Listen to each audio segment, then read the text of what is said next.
নমস্কার, আমি Sanchita. Cooking with সঞ্চিতাতে আপনাদের স্বাগত জানাই।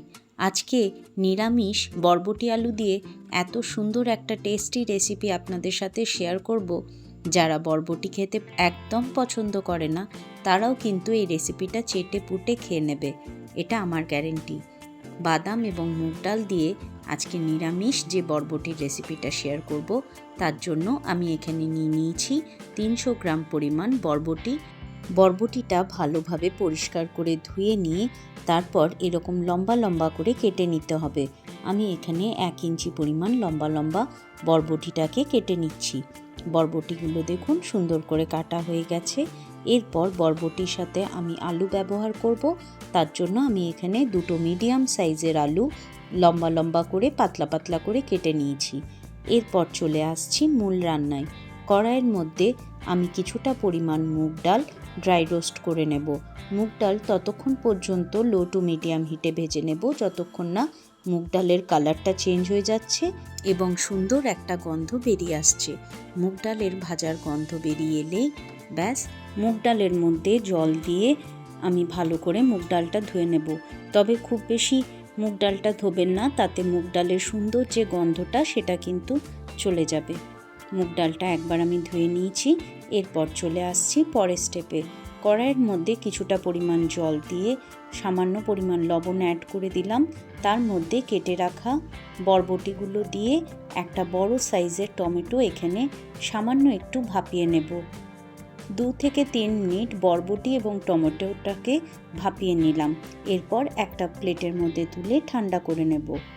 বরবটির এই রেসিপিটা ভাতের সাথে খেতে তো ভীষণ ভালো লাগে, রুটি পরোটার সাথেও কিন্তু এটা ভীষণ ভালোভাবে যায়। একবার অবশ্যই ট্রাই করে দেখবেন আমার পদ্ধতিতে। দেখুন, বরবটিটা আমি খুব বেশি সেদ্ধ করিনি, হালকা 2 থেকে 3 মিনিট শুধু ভাপিয়ে নিয়েছি। জলটা ফুটে গেলেই একটুখানি রেখে দিয়ে একটা প্লেটের মধ্যে ছেঁকে তুলে নিয়েছি। এরপর একটা কড়াইয়ের মধ্যে নিয়ে নিলাম 2 টেবিল চামচ পরিমাণ সর্ষের তেল। সর্ষের তেলের মধ্যে আমি বেশ কিছুটা পরিমাণ বাদাম দিয়ে ভালোভাবে বাদামটাকে ভেজে নেব। এই বাদামটা অ্যাড করার জন্য এই রেসিপিতে একটা সুন্দর ফ্লেভার আসবে, যেটা এই রেসিপিকে অন্য থেকে একদম আলাদা করে দেবে আর একদম হোটেলের মতো একটা গ্রেভি তৈরি হয়ে যাবে। বাদাম ভাজা হয়ে গেলে ওই তেলের মধ্যেই আমি অ্যাড করে দিলাম লম্বা লম্বা করে কেটে রাখা 2টো মিডিয়াম সাইজের আলু। আলুটাকে একদম লাল লাল হওয়া পর্যন্ত ভেজে নিতে হবে। এরপর আলুর মধ্যে দিয়ে দিলাম পরিমাণ মতো হলুদ আর দিয়ে দিলাম সামান্য লবণ। আলু ভাজার সময় লবণ এবং হলুদটা অ্যাড করলে আলুর মধ্যে লবণটা ঢোকে এবং ভাজা আলুগুলোর কালারটাও খুব সুন্দর আসে। আলুটা যতক্ষণে ভাজা হচ্ছে, চলুন মশলাটা তৈরি করে নিই। 1 ইঞ্চি পরিমাণে আদার টুকরো, হাফ চামচ গোটা ধনে, হাফ চামচ গোটা জিরে, ঝালের জন্য 2টো কাঁচা লঙ্কা আর সেদ্ধ করে রাখা টমেটোটা ওপরটা বাদ দিয়ে আমি টমেটোটা এখানে অ্যাড করে দিচ্ছি। এরপর আমি একটা মিহি পেস্ট তৈরি করে নেব। আদা এবং সমস্ত মশলাগুলো জল দিয়ে ভালোভাবে পেস্ট তৈরি করে নিয়ে এরপর চলে আসব পরের স্টেপে। দেখুন, মশলাটা আমাদের রেডি হয়ে গেছে, একদম মিহি পেস্ট আমি তৈরি করে নিয়েছি। এরপর এদিকে চলে আসছি, আমাদের আলুটা সুন্দর করে ভাজা হয়ে গেছে। আলুটা এরপর একটা পাত্রের মধ্যে তুলে রেখে দিচ্ছি। তেলটাকে ঝরিয়ে পাত্রের মধ্যে তুলে নেব। বাকি যে অবশিষ্ট তেলটা আছে, সেই তেলে আগের থেকে ভাপিয়ে রাখা বরবটিটা আমি এখানে ভেজে নেব। বরবটিটাও 2 থেকে 3 মিনিট ভেজে নেব। এখানে কিন্তু আমি কোনো প্রকার হলুদ বা লবণ অ্যাড করব না, কারণ বরবটিটা ভাপানোর সময় আমি জলে লবণ দিয়েছিলাম, তাই এখানে আর লবণটা অ্যাড করছি না। 2 থেকে 3 মিনিট এখানে ভালো করে ভেজে নিচ্ছি, তাতে কিন্তু রান্নার টেস্টটা একদম অন্যরকম হবে। ভেজে নিয়ে একটা প্লেটের মধ্যে আমি বরবটিগুলো তুলে রেখে দিচ্ছি। এরপর ওই কড়াইয়ের মধ্যেই আমি দিয়ে দিলাম আরও 1 টেবিল চামচ পরিমাণ সর্ষের তেল। ফোড়নে অ্যাড করে দিচ্ছি কালো জিরে, দিয়ে দিলাম একটা তেজপাতা আর দিয়ে দিচ্ছি 2টো শুকনো লঙ্কা। এগুলো ভালোভাবে নাড়াচাড়া করে এগুলোর থেকে সুন্দর যখন একটা সুগন্ধ বেরিয়ে আসবে, তখন আমি এখানে অ্যাড করে দেব আগের থেকে তৈরি করে রাখা আদা, গোটা জিরে, ধনে আর টমেটো দিয়ে যে পেস্টটা আমি তৈরি করেছিলাম সেই পেস্টটা এখানে অ্যাড করে দিলাম। এরপর মশলাটাকে খুব ভালোভাবে কষিয়ে নিতে হবে। মশলাটা প্রথমে 2 থেকে 3 মিনিট ভালোভাবে কষিয়ে নেব। কষানো হয়ে গেলে তারপর বেসিক কিছু গুঁড়ো মশলা এখানে অ্যাড করে দিচ্ছি। হলুদ গুঁড়ো, কাশ্মীরি লঙ্কার গুঁড়ো, পরিমাণ মতো লবণ দিয়ে দিলাম আর সামান্য একটু জল দিয়ে ভালোভাবে মশলাটাকে আমি কষিয়ে নেব। 3 থেকে 4 মিনিট মশলাটা চাপা দিয়ে একদম লো টু মিডিয়াম হিটে ততক্ষণ পর্যন্ত কষিয়ে নিতে হবে যতক্ষণ না মশলার থেকে সুন্দরভাবে তেলটা রিলিজ হয়ে যাচ্ছে। 3-4 মিনিট পর দেখুন মশলার থেকে তেলটা ছেড়ে দিয়েছে। এরপর ভালোভাবে নাড়াচাড়া করে আমি এখানে অ্যাড করে দেব আগের থেকে ড্রাই রোস্ট করে রাখা মুগ ডালটা। এরপর আমি এখানে অ্যাড করে দেব। এই সময় মুগ ডালটা মশলার সাথে অ্যাড করে দিয়ে আরও 2 মিনিট মশলার সাথে ভালোভাবে কষিয়ে নেব।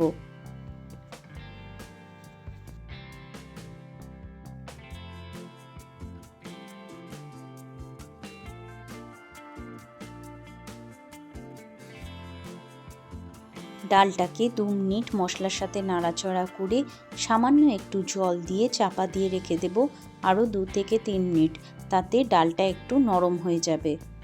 যেহেতু আগের থেকে আলু আমি ভেজে রেখেছি, বরবটি ভেজে রেখেছি, তাই রান্নাটা হতে আর বেশি সময় লাগবে না।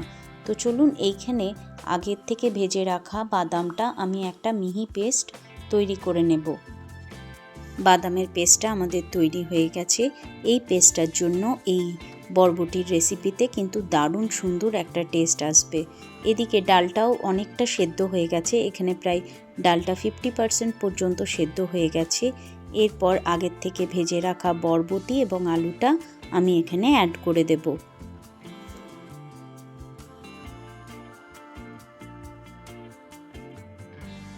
বরবটি এবং আলুটা অ্যাড করে দিয়ে বেটে রাখা বাদামের পেস্ট এখানে অ্যাড করে দিলাম। এরপর ভালোভাবে সব কিছু মিশিয়ে নেব।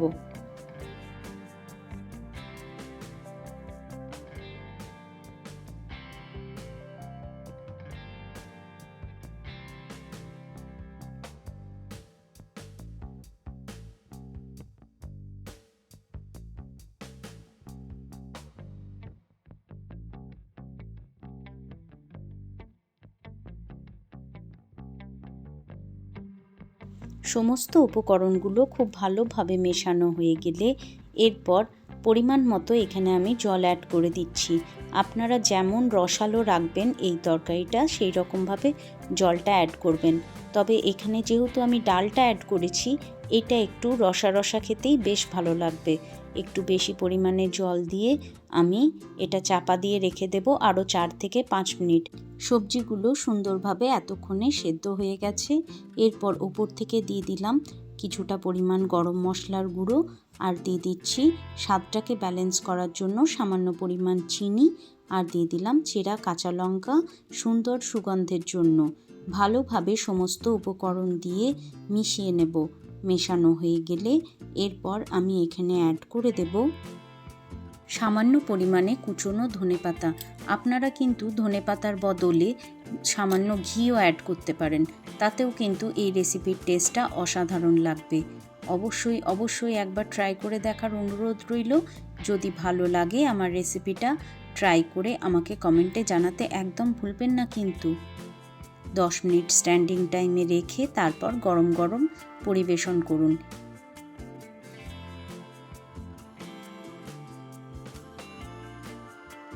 আশা করি আজকের রেসিপিটা আপনাদের ভালো লাগলো। যদি ভালো লাগে প্লিজ আমার চ্যানেলটাকে লাইক করবেন, শেয়ার করবেন এবং সাবস্ক্রাইব করে আমার বন্ধু হয়ে আমার পাশে থাকবেন। আমার নতুন বন্ধুরা বেল আইকনটা প্রেস করে অল নোটিফিকেশনটা অন করে দেবেন, তাহলে প্রথমেই আমার ভিডিওর নোটিফিকেশান আপনাদের ফোনে চলে আসবে। আপনারা সবাই সুন্দর সুন্দর কমেন্ট করেন, সেজন্য আপনাদের সকলকে অনেক অনেক অনেক ধন্যবাদ। আপনারা সবাই ভালো থাকবেন, সুস্থ থাকবেন এবং আনন্দে থাকবেন। দেখা হবে আরও নিত্য নতুন রেসিপি নিয়ে পরের ভিডিওতে। আজকের মতো তাহলে এখানেই বিদায় নিলাম। টাটা।